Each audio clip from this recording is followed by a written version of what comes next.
ची बैठक झाली आणि त्यात सगळे विषय मंजूर झाले. आपल्या बार्शीसाठी आपण काय मागून घेतलंय?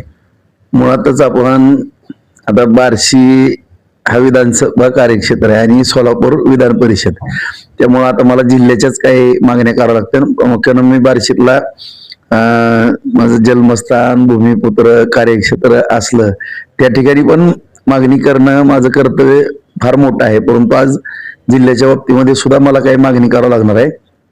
त्या अनुषंगानं सोलापूर जिल्ह्यातल्या आपल्या शेतकरी बांधवांना जो पीक विमा भरलेला आहे, तर तो पीक विमा भरल्यानंतर आज केंद्र सरकारनं, राज्य सरकारनं अतिवृष्टीची मदत केली आणि त्या ठिकाणी अतिवृष्टी झाली, जमीन खरडून गेली. या सगळ्या बाबी आहेत. केंद्र सरकार मान्य करते, राज्य सरकार मान्य करते आणि मोठ्या प्रमाणामध्ये आपल्याला नुकसान भरपाई या ठिकाणी दिली. त्याबद्दल आदरणीय पंतप्रधान नरेंद्र मोदी साहेबांना धन्यवाद देतो, फडणवीस साहेबांना धन्यवाद. परंतु पीक विमा कंपन्या जे निकष लावलेले आहेत ते चुकीचे लावलेत. त्याकरता आदरणीय पालकमंत्री जयाभाऊनी मंत्रालय स्तरावरती बैठक कृषी मंत्र्याकडे लावावी आणि सोलापूर जिल्ह्यातल्या शेतकऱ्यांना जे नुकसान झालेलं आहे ते पीक विमा त्या ठिकाणी मिळावा आणि मिळवून द्यावा, या दृष्टिकोनातून DPDC मध्ये मागणी केली. नंबर 1. दुसरा मुद्दा की आपण पाहतो की आता दुष्काळी परिस्थिती आहे. दर 10 वर्षातून 3 वर्ष आपल्याला दुष्काळाचा सामना करावा लागतो किंवा कधी कधी 4 वर्ष. आणि पुणे क्षेत्रामध्ये मोठ्या प्रमाणामध्ये पाऊस पडतो. तिकडे सांगली, सातारा, कोल्हापूर, कृष्णेकडे मोठ्या प्रमाणामध्ये पाऊस पडतो, पुण्यामध्ये पडतो. तो भीमा नदीच्या माध्यमातून पाणी आपल्याला उजनीला येते आणि उजनी धरणाची पूर्वी जी काही मागणी होती पाण्याची, ती माडा, करमाळा किंवा चंद्रभागेतनं, भीमेतनं असं पुढे जात असताना पंढरपूर वगैरे काही हा ठराविक परिसर होता आणि ते 8 मैचं धरण आहे. परंतु त्या ठिकाणी पाणी मोठ्या प्रमाणामध्ये माझ्या माहिती 17 TMCचं ते धरण आहे, पण 112 TMC पर्यंत भरून घेतलं जाते, माझी जी काही माहिती आहे ती. नाहीतर कुणीतरी 1-2 पॉइंट मध्ये आकड्यामध्ये काहीतरी टीका टिप्पणी करायचं. परंतु जी काही माझ्याकडे माहिती प्राप्त आहे त्या अनुषंगाने आणि आता मागणी वाढत वाढत काही योजना आदरणीय फडणवीस साहेबांच्या माध्यमातून झाल्या, जसे की बार्शी उपसा सिंचन योजना. मी आमदार गेल्या वेळेस विधानसभेचा असताना 700 कोटीची सुधारित प्रशासकीय मान्यता मिळाली.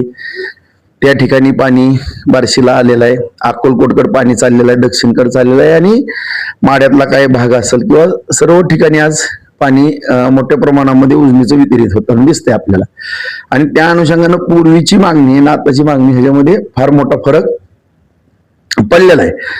आणि मुळात हे धरण 8 महिन्याचे, परंतु आपण 12 महिने ह्याचा वापर करतो. ऊसाचं क्षेत्र मोठ्या प्रमाणामध्ये, आज 36 कारखाने आपल्या जिल्ह्यामध्ये या ठिकाणी आहेत आणि त्या अनुषंगानं ह्या सगळ्या बाबी मराठवाड्याच्या आणि आपल्या सोलापूर जिल्ह्याच्या ह्या आदरणीय कर्तृत्वान मुख्यमंत्री देवेंद्र फडणवीस साहेब यांच्या लक्षामध्ये आल्यानंतर जी कृष्णेतलं पाणी वाहून जाणारं पाणी, ते पाणी अडवून ते पाणी आपल्या उजनी धरणामध्ये टाकण्याचा त्यांनी महत्वाकांक्षी प्रकल्प हातामध्ये घेतला. त्याच्या जवळपास बरेच मंजुरी आता टप्प्याटप्प्याने होऊ लागलेले आहेत. त्यामध्ये 17,000 कोटीची तरतूद केली. वर्ल्ड बँकेचं पण सुद्धा त्याकरता काही प्रपोजल दिलेले आहेत आणि 125 किलोमीटरचा बोगदा जवळपास असणार आहे आणि 50 TMC पाणी उजनीमध्ये पडणार आहे. आणि खऱ्या अनुषंगानं त्या बाबतीमध्ये आणखीनही थोडा पाठपुरावा आदरणीय फडणवीस साहेबांकडे जास्तीचा होणं गरजेचं आहे. कारण सगळ्याचीच मागणी आहे की आमच्या शेताला पाणी मिळावं आणि सातत्यानं आपला आवर्षण प्रवर्षण मधला हा जिल्हा आहे आणि ऊसाचं क्षेत्र मोठं आहे. सगळ्या शेतकऱ्यांना दिलासा देण्याचा प्रयत्न सगळेच लोकप्रतिनिधी करत असतात. परंतु जोपर्यंत ते 50 TMC पाणी आपल्या धरणात आलं की आपल्या सोलापूर जिल्ह्याची पण शेतीची तहान भागणार आहे, पिण्याच्या पाण्याची तहान भागणार आहे आणि मराठवाड्याला पण मोठ्या प्रमाणात त्याचा फायदा होणार आहे. तिसरा मुद्दा की 2006 साली मी 6-7च्या दरम्यान नारायण राणे साहेब महसूल मंत्री होते, त्यावेळेस मी आमदार होतो. त्यावेळेस उजनीचा पूर्ण बोटीनं आम्ही सगळा दौरा केला होता अधिकाऱ्यांना घेऊन आणि त्यावेळेस त्याचा गाळ आणि वाळू काढावी आणि त्याचं टेंडर काढून त्याची विक्री व्हावी आणि गाळ मोफत शेतकऱ्यांना द्यावा अशी मागणी त्या काळात होती. ती योगायोगानं पर्यावरण वगैरे कोर्ट बऱ्याच काही ह्याच्यामध्ये बाबी झाल्या. त्यानंतर आता सगळे हायकोर्ट वगैरे सगळ्या बाबी क्लिअर होताना त्या ठिकाणी झालेले आहेत आणि पर्यावरणाचे पण जवळपास प्रश्न सुटलेले आहेत. भाऊ मला सांगा, तुम्ही प्रत्येक आमदारांना 1000 झाडं लावावे, एक लाख एक- झाडं. नाही, हा मुद्दा पूर्ण होऊ द्या, हा महत्वाचा मुद्दा आहे. आणि तो गाळ आणि वाळू हे जर आपण काढलं तर माझा ढोबळ अंदाज आहे की 15 ते 20 TMC पाणी आपल्याला आणखी नव्यानं कमीत कमी 15 TMC पाणी उपलब्ध होईल. आणि ह्याच्यातून आपल्याला जे काही 17,000 कोटी खर्च होणार आहे, माझ्या ढोबळ अंदाजानं 5,000 कोटीच्या पुढचं टेंडर असा होते. आणि त्यातनं कमीत कमी 5, 6, 7, 5 ते 10,000 दरम्यान त्यातनं महसूल पण मिळणार आहे. आणि अशा रीतीनं 50 TMC हे मराठवाड्याला देऊन सुद्धा पाणी आपल्या जिल्ह्याला मोठ्या प्रमाणे चांगला आपला हिरवागार जिल्हा होईल, ही एक प्रामुख्यानं मला जाणवते. आणि त्याचा पाठपुरावा पालकमंत्र्यांच्या मार्गदर्शनाखाली आम्ही नक्की करणार.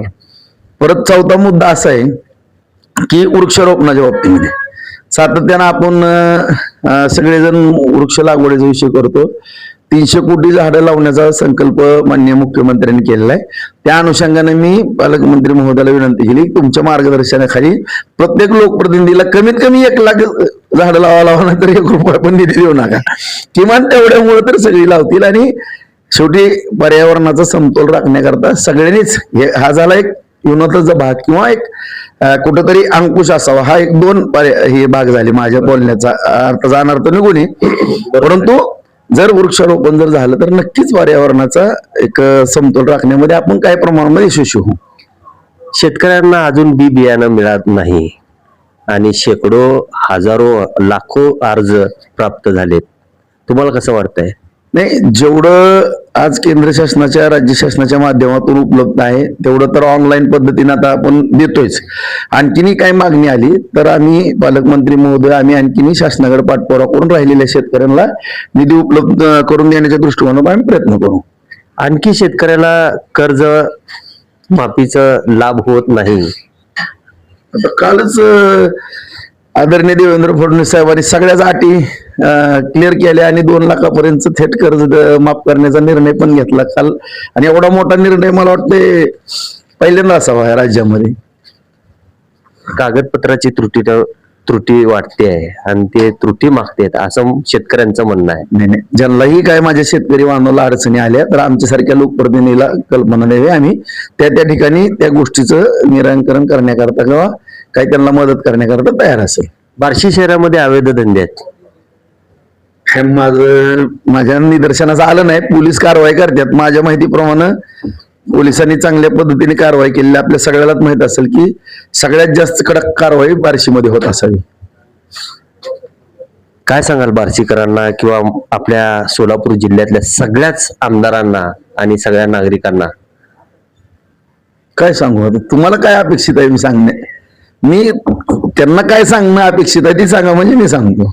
जे शहराचा जे उड्डाणपूलचे जे एक उड्डाणपूल म्हणजे दोन्ही समांतर झालेत, ते एकच झालाय, तो एक विषय आहे शहराचा. आणि दुसरा म्हणजे जो मार्केट यार्ड पासून जे उड्डाणपूल गेलंय, पालकमंत्र्यांना आम्ही सांगितलं की पालकमंत्र्यांना लक्षात आलं नाही ते उड्डाणपूल कुठला, की ऐका स्वतः पालकमंत्री महोदयांनी माननीय मुख्यमंत्री साहेबांकडे देवेंद्र कोटे साहेब त्यांनी शहराच्या कामाकरता बैठक लावली. 100 वर्षाचे प्रश्न या ठिकाणी निकाल लागलेत. IT पार्कचा विषय असेल किंवा सगळेच विषय एका पाठोपाठ एक अत्यंत जलद गतीनं मार्गी लागलेले आहेत. आता जे काम करतंय त्याला थोडं टार्गेट व्हावं लागतं, ही वस्तुस्थिती नाही भाऊ.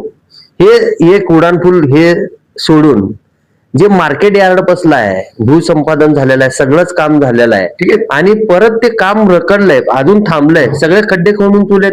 त्या बाबतीमध्ये सुद्धा पालकमंत्री महोदय लवकर बैठक घेतील, तसं आम्ही त्यांच्या निदर्शनास आणून देऊ. अजून काय प्रयत्न करणार राजाभाऊ आपल्या सोलापूर जिल्ह्यासाठी? नाही, ज्या वेळेस जे समस्या समोर येईल ते प्रयत्न करणं मी एक हाडाचा कार्य करतो. त्यामुळे ज्या पण गोष्टी समोर येतील रोजच्या रोज निपटारा करणं माझं कर्तव्यच आहे. ते खूप काही चांगली माहिती दिली आहे राजाभाऊनी. आणि जे आपल्या जिल्ह्यामध्ये काय कम पडेल ते करणार आहेत असं बोललेत. मी राहुल रणदिवे, जागृत रणदिवे, सोलापूर न्यूज.